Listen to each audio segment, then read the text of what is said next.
Hello, my mastermind friends. Thank you so much for joining in. I hope you listened to that fabulous interview that I just had with Crystal Gunn at Huntington Bank. She is truly inspiring and very, very knowledgeable, and I hope you use her. At certain points she had to kind of put her hand over her ears because she didn't want to hear what the discussion was, and I didn't want to say anything that was absolutely inappropriate. The discussion here is similar to a discussion we've had a couple of weeks ago. It's about how to leverage real estate. If there's great buoyancy in the marketplace, not only do you not have to put any cash in, truthfully, you should be able to take cash out of every single transaction because there's buoyancy in the marketplace. A long time ago, we can ask somebody what a property was worth, and they'll say, 32 to 35, or between 30 and 35,000, and that, to say $5,000 was kind of buoyant by itself, but never would you ask them what is it worth, and they say, between 30 and 70. Well, that is just ridiculous. You understand? Is it worth 30,000 or is it worth 70,000? I mean, where is it at?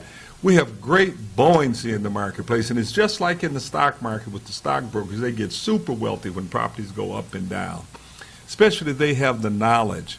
They said this is a good quality stock. We know it's going to come back. It was frightened, so it got depressed. So the same thing with Detroit. We're psychologically depressed. These values are down, but they got quite a ways to go up because you're still down about $2 to $3 billion, and it's a tremendous amount, and it's climbing. It's climbing up. And the thing that triggered the value is just simply a purchase agreement. Now, if you listened to what we talked about, here was the key points. The valuation is determined by the purchase agreement itself in most cases. Now, like we said, you can't go crazy. If it's a $75,000 to $100,000 community, you can't come up with a $200,000 sales price.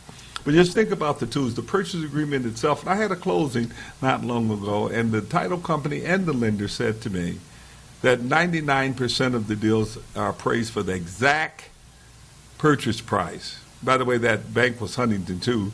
It wasn't Crystal, but and so I said, how? How did they know? They said, well, first of all, when it's sold, it goes on multi-list, and everybody knows what it's sold for. So it's kind of interesting. 99% of the properties go for the exact purchase price. So unless something is really out of whack, it's probably going to pretty much go. Now, if you get your purchase price and you agree on it, first you have to agree with the seller.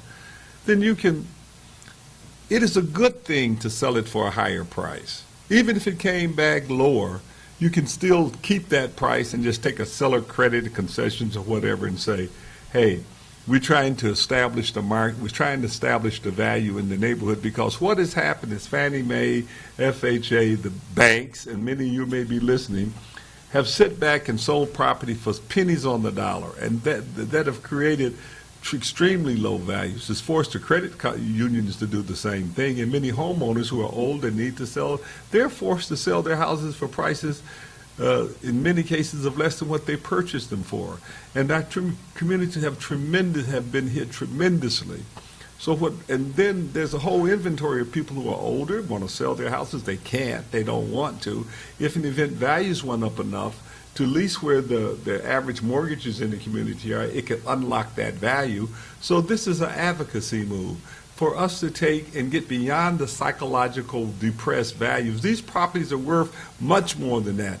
Buy them for what you really think they're worth and get a credit for the difference and take the cash out. It's just as simple as that. Now the question is, how do you do it? How do you do this? Now most of you, I hope you are part of Strather Academy. Strather Academy, we have a home study course, and we have an online course, our Quick Start program online. You have full access to the Student Corner. And if you go on Strather Academy, go all the way down to the bottom of the page, it says Student Corner, hit that button, put in the code, and you got it. And if you don't have a code, call me. And so we can get on the same line.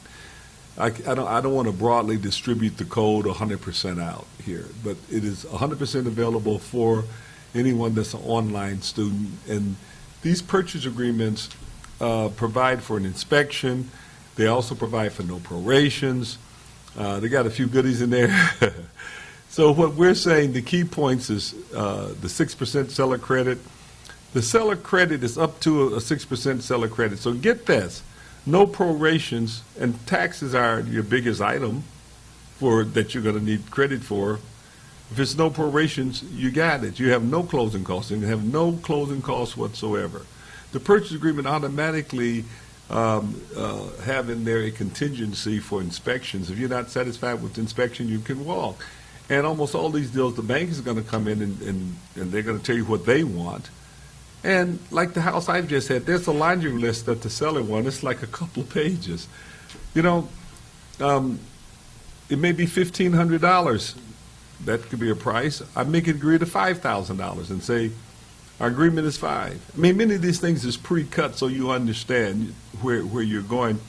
You know, there's a magic language. Mr. Seller, you agree to price. If I get you this price, do you care how we do this transaction? That's the magic question. If I get you your number, do you care how I do it? Do it in a way that enhances the community, that enhances your project, your pocketbook, your family, your finances, your future, and the future of our community. So remember these key words. Remember 6% seller 6% seller concessions. Remember no prorations. Remember repairs can be credited back, but the bank don't want to see it. Now you got to work the details out with the seller, especially if you don't know the seller. And I can imagine there's several different ways to work that out so that you would get the proper repairs and things that is needed. So I'm Herb Strather, I'm your coach, and if you need me, I'm here. You know how to reach me now. 313-407-4930. Thank you. I'm signing off. Going to make some money.